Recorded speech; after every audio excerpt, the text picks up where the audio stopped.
Segunda de Timoteo 2, 1 en adelante, dice así la palabra del Señor. Es Pablo escribiendo a un joven Timoteo, a un joven pastor, y le dice así: tú pues, hijo mío, esfuérzate en la gracia que es en Cristo Jesús. ¿Cómo le dice? Esfuérzate, ¿sí? Esfuérzate que es en la gracia en Cristo Jesús. Lo que has oído de mí ante muchos testigos, dice, esto encarga a hombres fieles que sean idóneos para enseñar también a otros. Tú pues sufre penalidades como buen soldado de Jesucristo. Ninguno que milita se enreda en los negocios de la vida a fin de agradar a aquel que lo tomó por soldado. Y también dice, el que lucha como atleta, no es coronado, sino lucha, ¿qué dice? Legítimamente. El labrador, para participar de los frutos, debe trabajar primero. Considera lo que digo y el Señor te dé entendimiento en todo. Acuérdate de Jesucristo, del linaje de David, resucitado de los muertos, conforme a mi evangelio, en el cual dice, sufro penalidades, hasta prisiones, a modo de malhechor, mas la palabra de Dios no está presa. Hasta ahí vamos a llegar. Oramos al Señor. Padre, gracias porque tengo la oportunidad de predicar, de hablar de tu palabra. Señor, háblanos a todos los que hoy estamos acá reunidos. Que tu gracia preciosa, Espíritu Santo, nos hable por medio de la verdad de tu palabra. Que en ella podamos encontrar respuesta a nuestra necesidad, Señor. Que ella sea consuelo, aliento, alimento a nuestro espíritu. Muévete medio nuestro en esta noche, Espíritu Santo. Usa mi vida para hablar de la verdad de tu palabra. Y esta, Señor, sea glorificada en medio nuestro. Cumpla todo el propósito por el cual tú la has enviado, Señor, como un mensaje a nuestro corazón hoy. Señor, estamos atentos a lo que tú quieres hablar y trabajar con nosotros. Acá está mi corazón, Señor, tierno y dispuesto para ser formado por tu palabra. En tu nombre, Jesús, amén y amén. Le da un aplauso a la palabra del Señor. Honramos su palabra, ella tiene vida, poder para transformar todo nuestro entendimiento, toda nuestra realidad. Puse como título a este mensaje: fe para tiempos difíciles. ¿Sí? Fe necesaria para enfrentar tiempos difíciles, tiempos adversos. Lo cierto es que todos vamos a enfrentar a lo largo de nuestra vida días difíciles, días donde tenemos más preguntas que respuestas. Días donde hay más preguntas de por qué Dios ha permitido que yo viva tal experiencia o que observe tal situación. Días donde cuestionaremos distintas situaciones que nos han tocado vivir y enfrentar. Todos vamos a enfrentar en esta vida adversidad, quebranto, decepción. Es parte de la vida y es parte también de la vida del creyente. Ser creyente en Jesús no nos hace exentos de vivir estas realidades, sino que también las vamos a enfrentar. Y el corazón nuestro y nuestra fe será probada en medio de estas circunstancias. Pero aunque todos los hombres viven días difíciles igual que nosotros tenemos una gran diferencia. Enfrentamos esa realidad, pero con Cristo de nuestro lado. Yo daría un amén más fuerte a eso. Eso marca toda la diferencia. ¿Por qué? Porque tenemos una esperanza cierta, aún en medio de días difíciles, de adversidad, aún en medio de valles de sombra y de muerte. No temeré mal alguno, porque el Señor estará conmigo. Su vara y su cayado me infundirán aliento de vida. Así lo dijo el salmista en el Salmo 23 y quedó como una verdad hasta el día de hoy para nosotros. Jesús nos prometió que Él estaría con nosotros todos los días hasta el fin del mundo. Y esa promesa no excluye los días difíciles, son parte de esa promesa. Es decir, que el Señor caminaría con nosotros aún en los días donde yo tengo más preguntas que certezas de pronto en Dios. El Señor nos acompañaría en este caminar con Él. Por lo tanto, debemos de cobrar ánimo en esta esperanza cierta, que Jesús está con nosotros, que no estamos solos enfrentando la adversidad, la prueba o la dificultad. Pablo escribe precisamente esta carta a un joven pastor llamado Timoteo. Y Pablo la escribe en una circunstancia muy dura, muy difícil. Pablo está preso, lleva ya tiempo prisionero en Roma y sabe ya, porque así se lo ha hecho saber el Señor, que está pronto a ser martirizado en Roma. Y en medio de aquello no solo Pablo está preso, en medio de aquello hay varones que le dijeron a Pablo: estaremos contigo, y lo han abandonado. Hay iglesias que ya no reconocen su autoridad apostólica y lo han dejado de lado.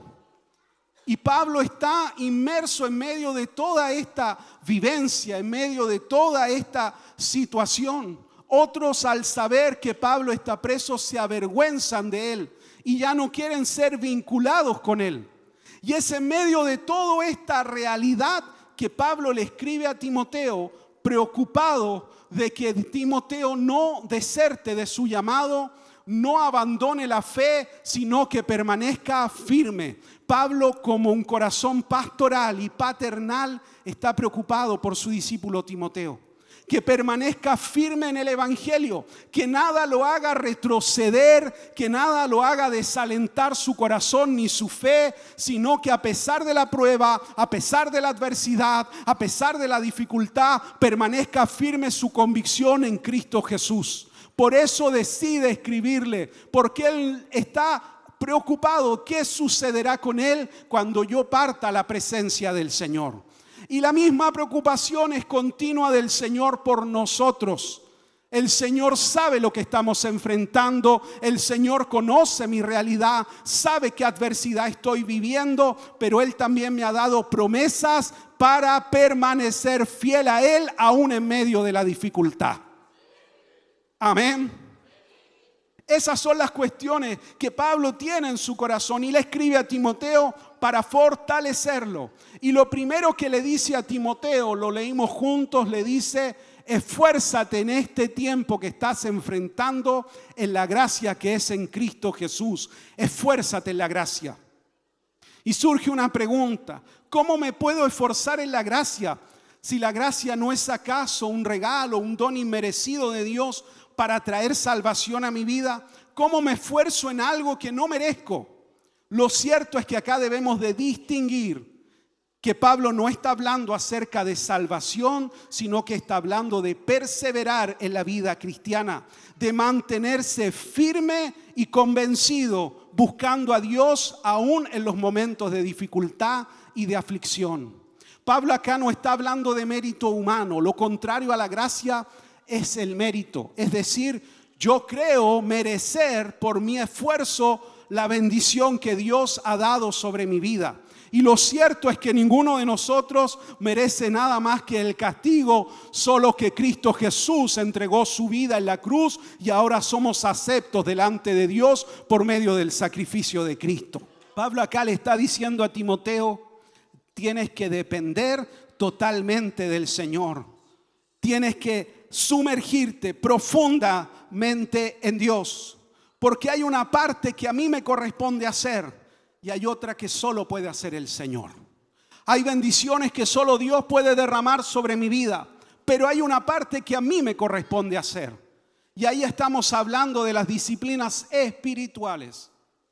¿Cuáles son las disciplinas espirituales? ¿Alguien me puede nombrar alguna? Orar, ayunar, leer la palabra. Falta una, al menos de esas. Congregarse, sí, esa es otra. Pero hacia adentro es orar, ayunar, leer la palabra y meditar en Dios. ¿Sí? Cuando uno ora, uno también medita. Cuando uno lee la palabra, también medita en el Señor. Deja tiempo para que el Señor también me hable. Porque la oración no es solo sentarme a pedir al Señor, también es oír lo que Él quiere hablar conmigo. Amén. Hay una parte que me corresponde a mí. Hay otro que solo puede hacer el Señor. ¿Qué me llama a mí a hacer el Señor? Me llama a orar, me llama a leer la palabra, me llama a ayunar, me llama a tener tiempos de meditación o de contemplación, me llama a evangelizar, me llama a congregarme, me llama a ser misericordioso, me llama a servir en su obra. Esa parte yo la debo de hacer. Lo que Dios hace por gracia y misericordia, eso depende totalmente de Él sobre mi vida. Amén. Porque existen dos peligros: esforzarnos sin gracia, y eso solo produce agotamiento. Cuando yo me esfuerzo sin entender que todo el resultado de aquello es solo gracia de Dios sobre mí, entonces creo merecer lo que estoy haciendo. Eso es esfuerzo humano sin la gracia de Dios, y eso solo termina agotándome, quebrantándome, porque es imposible sostener mi vida cristiana por mis propias fuerzas. Eso solo cansa y agota y solo me hace un religioso. ¿Está acá conmigo? Gracia sin esfuerzo es el otro peligro. Son dos: esfuerzo sin gracia, sin entender que todo viene de la mano del Señor, y lo otro es gracia sin esfuerzo, y eso solo produce pasividad. Si Dios quiere, Él me va a bendecir. Si Dios quiere, Él lo hará. Si Dios quiere, me va a venir a dejar un trabajo a mi casa. Van a venir a tocar la puerta de mi casa a las 12 del día a contratarme con un sueldo de 2 millones de pesos. Aleluya, dijo alguien ahí. No. Tomo esa palabra. No. Eso es gracia sin esfuerzo, y eso solo produce pasividad. Finalmente terminamos no haciendo nada, detenidos completamente. Por eso Pablo le dice a Timoteo: esfuérzate en la gracia. Haz aquello que debes de hacer. Ten intimidad con Dios, ama su palabra, predica su palabra, sirve al Señor, ayuna a Dios, busca a Dios, haz a Dios la prioridad de tu vida. Esfuérzate en la gracia. Lo demás lo hará el Señor sobre tu vida. Lo demás lo añade Dios, y el mismo llamado es a nosotros. Debemos de esforzarnos en buscar a Dios. Él hará aquello que nosotros no podemos hacer. Cuando dependemos de Él, Dios hace por gracia aquello que nosotros jamás podríamos realizar. Y puse acá ejemplo: Josué y Jericó. Cuando Josué conquistó Jericó, ¿quién dio la victoria? ¿El Señor o fue la capacidad de Josué? El Señor. Pero Josué tuvo que obedecer y accionar lo que Dios le mandó hacer. ¿Cuál fue la instrucción? Dios le dijo: por 7 días vas a marchar. Los primeros 6 días darás una vuelta alrededor de Jericó. Irán los sacerdotes, llevarán el arca del pacto y harán sonar sus instrumentos.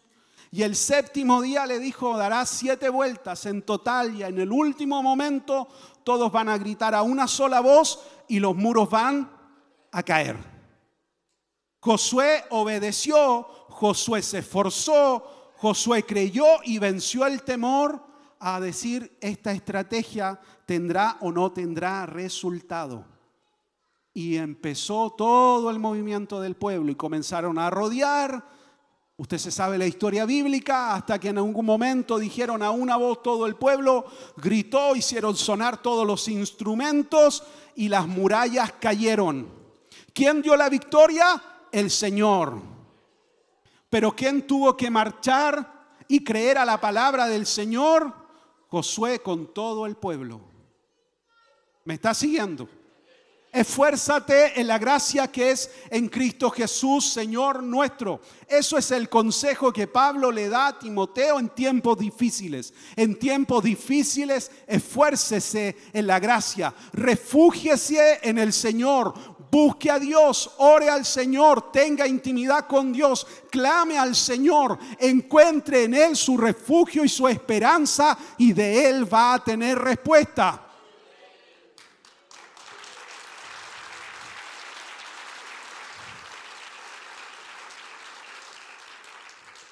Y Pablo quiere ilustrar más profundamente este punto, porque después le da 3 ejemplos de cómo enfrentar la vida cristiana.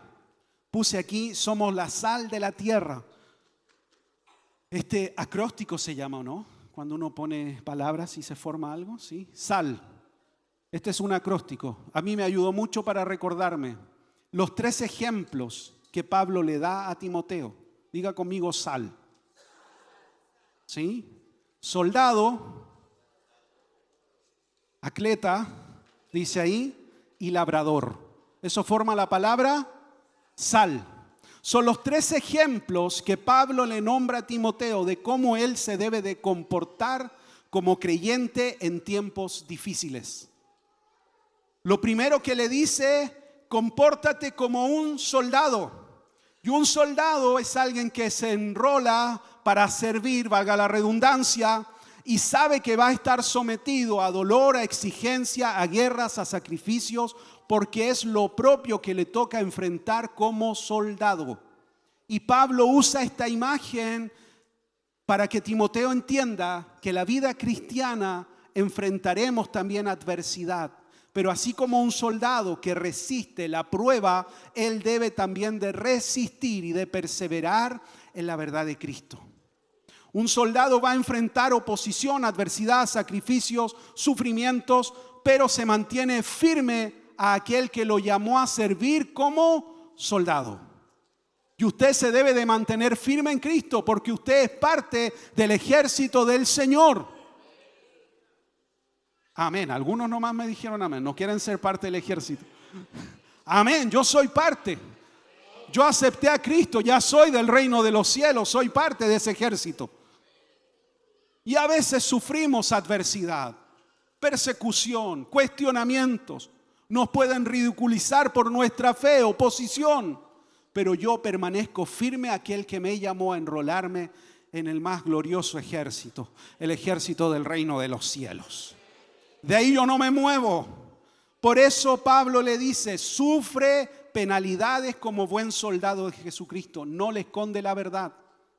Porque en los tiempos que vivimos, ¿sí? Uno puede encontrar ahí por internet diferentes prédicas donde poco se habla de la perseverancia y del permanecer firme en Dios aún en medio de la adversidad.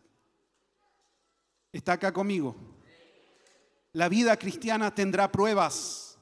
Pablo le dice, resiste, no abandones, permanece firme. Pero para permanecer firme, tu enfoque tiene que estar en Cristo. Tu mirada tiene que estar en el Señor. Por eso le dice que nadie que se enrola, ¿sí? Es parte del ejército, sirve en el ejército y también tiene otro trabajo y sirve a otro Señor. No, sirve solamente a una voz. Lo mismo es con nosotros. Si estamos en Cristo, Cristo es nuestra guía. Cristo es el blanco perfecto. A Él estoy mirando. Su verdad es la que estoy siguiendo. Porque si desvío mi mirada de Cristo, me voy a tropezar en este caminar como creyente. Lo dijo Asaf en el Salmo 73.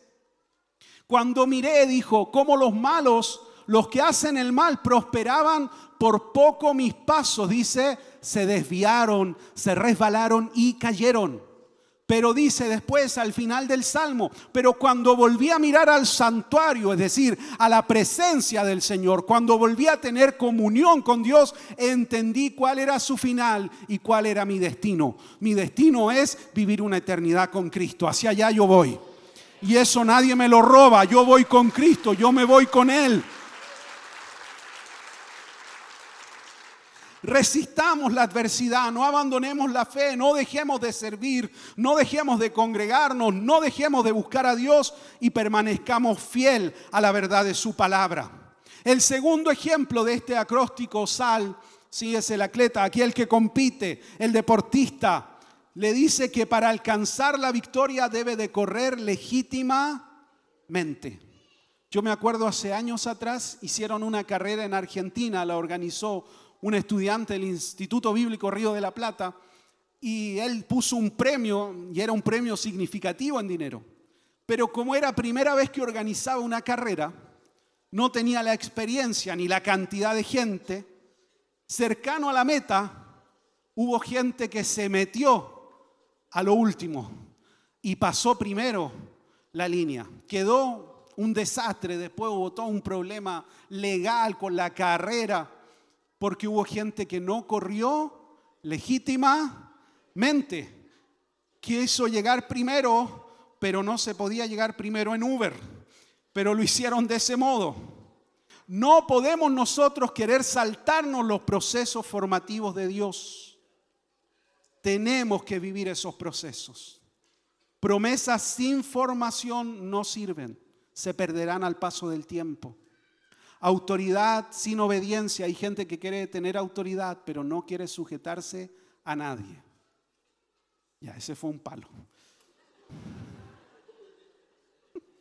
Algunos lo esquivaron. Dios formará siempre primero el carácter. No veremos un fruto duradero si no aprendemos obediencia al Señor, a la iglesia local y perseverar en la verdad de su palabra. El Señor lo dijo, hay semillas que caen entre pedregales y brotan rápidamente, dice. Pero como la semilla no tenía raíz, salió el sol y la quemó y se murió el fruto. Si Dios quiere trabajar con nosotros, lo va a hacer por medio de procesos formativos. Y los procesos llevan tiempo. Y a veces esos procesos se dan también por medio de quebrantos. Porque a veces solo el quebranto produce en nosotros convicción de una necesidad profunda de Dios. ¿Está aquí conmigo? Debemos correr entonces legítimamente, no tratar de saltarnos los procesos formativos de Dios en nuestras vidas. Sé que a nadie al principio le gusta entender esta verdad, pero una vez que pasamos la prueba, nuestra fe es depurada y es causa de gozo en la vida del creyente. ¿Por qué? Porque entiende la profundidad de Dios en su vida y conoce a Dios de un modo totalmente distinto.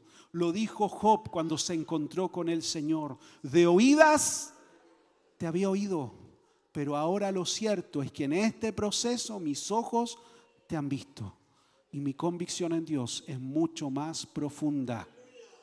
Crecer hacia abajo es importante, no solo hacia arriba, no solo lo que se ve, no solo lo que es visible, no solo los dones, no solo lo que aparenta algo de Dios, no. Lo más importante es crecer profundamente en Cristo y eso muchas veces se da por medio de procesos y a veces uno los quiere evitar, pero son necesarios. Nuestro pastor predicó hace muchos años atrás un mensaje que se llamaba la escuela de Dios. Y todos somos inscritos en la escuela de Dios. Y muchas veces hay ahí materias que son difíciles de llevar. Pero que si nos forman, ¿sí?, el carácter, vamos a poder sostener en el Señor la bendición que Él nos va a dar. Amén. Tercera imagen mental que Pablo usa es la del labrador. El que trabaja, dice, antes de participar del fruto debe de cosechar primero. No existe siembra sin trabajo, sin espera, sin esforzarnos en aquello. A su tiempo la semilla germinará. Muchos quieren una cosecha inmediata, pero el reino de los cielos no funciona de ese modo. Dependemos de su gracia de Dios. Dependemos de su gracia, de su favor. Debemos de ocuparnos en nuestra salvación, como dice en Filipenses, con temor y temblor. Hay una parte que a mí me corresponde, otra que solo Dios puede hacer. Pero yo soy el encargado de trabajar en mi propia vida, de que el Señor forme mi carácter, de tener tiempos de intimidad profundas con el Señor, de también confesar si hay algo que estoy haciendo que no puedo superar, también debo de confesar a otros, rendir cuentas a otros. Si hay pecados que yo no puedo superar en mi intimidad con Dios. Se trabaja.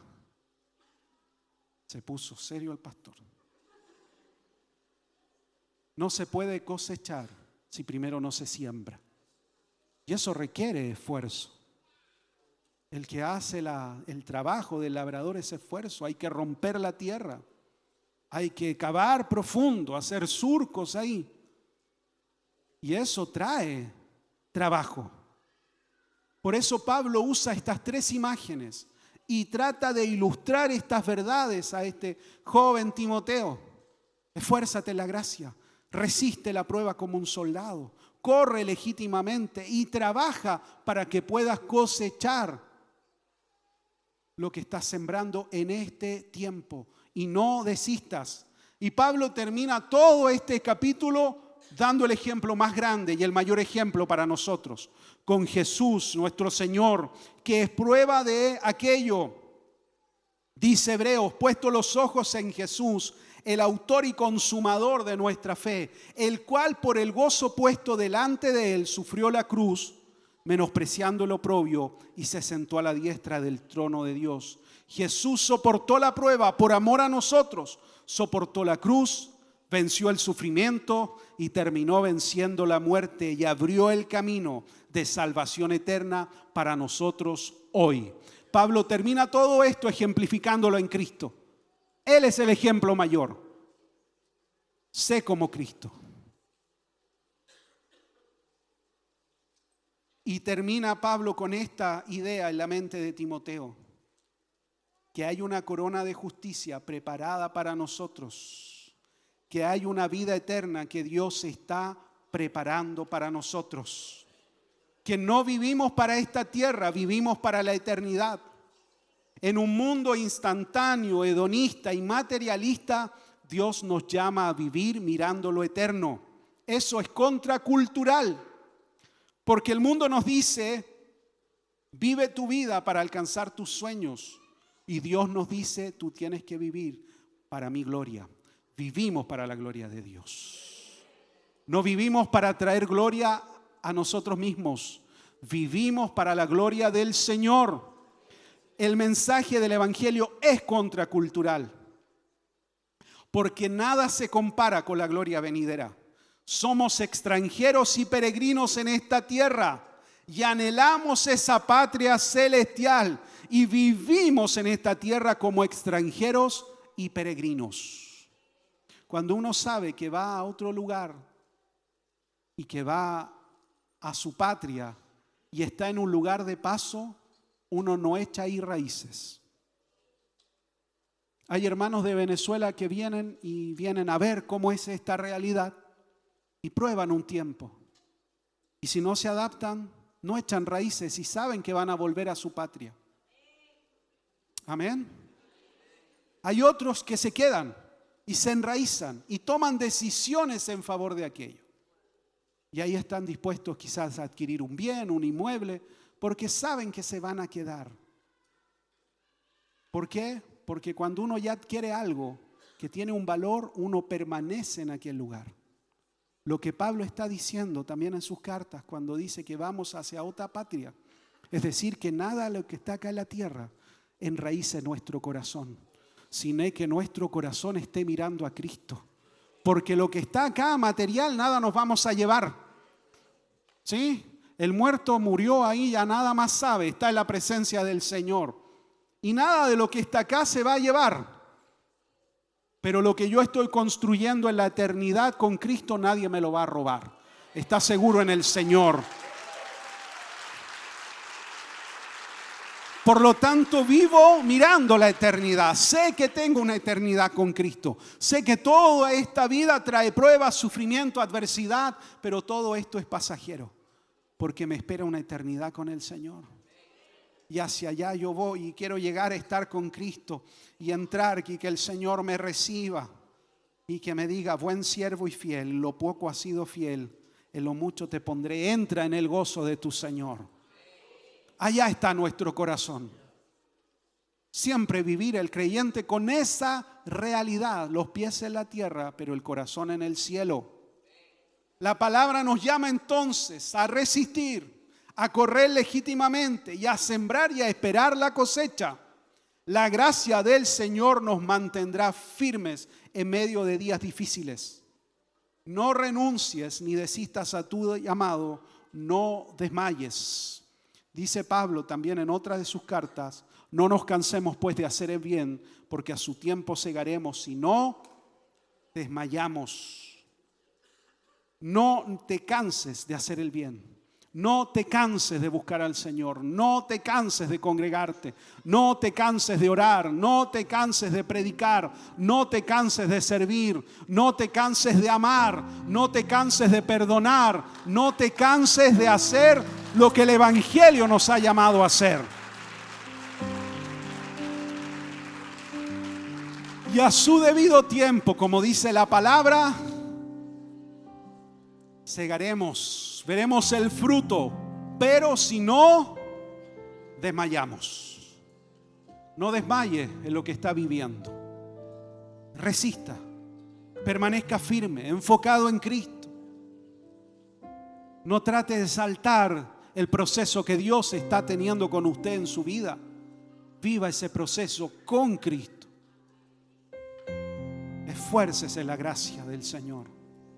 Y si hace todo aquello y no desmaya a su debido tiempo, cosechará lo que hoy está sembrando.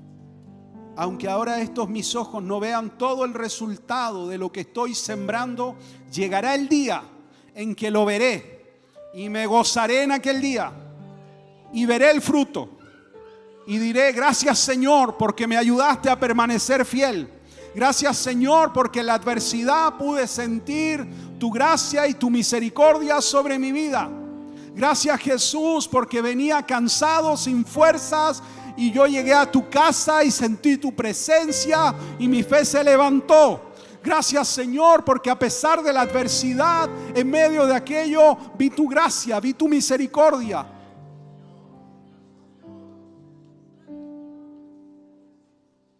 Si usted lo cree, lo va a ver y lo va a disfrutar.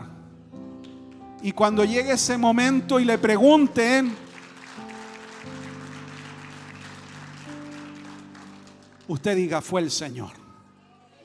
Fue el Señor. Yo solo hice lo que a mí me correspondía. Yo oré, yo busqué, yo me congregué, yo amé, fui lo más fiel posible a su llamado y el resto lo hizo Él. Y lo que hoy disfruto es por su gracia y por su misericordia sobre mi vida. No desista, no renuncie, no retroceda. No, la mirada en Cristo. Es que otros parece que prosperan, hacen las cosas mal y parece que son bendecidos por el Señor. Dios es juez justo. Dé lugar a la ira del Señor, lo dice el apóstol Pablo. No hagan justicia por mano propia, al contrario, dicen: deje el lugar a la ira de Dios, el cual pagará a cada uno conforme a sus obras. No tome revancha ahí por su propia mano, no. Dios es mi juez justo. A Él clamo, Él intercede, Él interviene por mí. No, Señor, yo no me voy a llenar de amargura, de odio, de resentimiento. No, yo sigo sembrando en esperanza, predicando, amando, perdonando, sirviendo, consagrándome, dejando que tú transformes mi carácter. Y tú, Señor, vas a bendecir lo que yo estoy haciendo hoy. Vas a bendecir este corazón que está inclinado a buscarte a ti. Amén. Dele un aplauso ahí al Señor.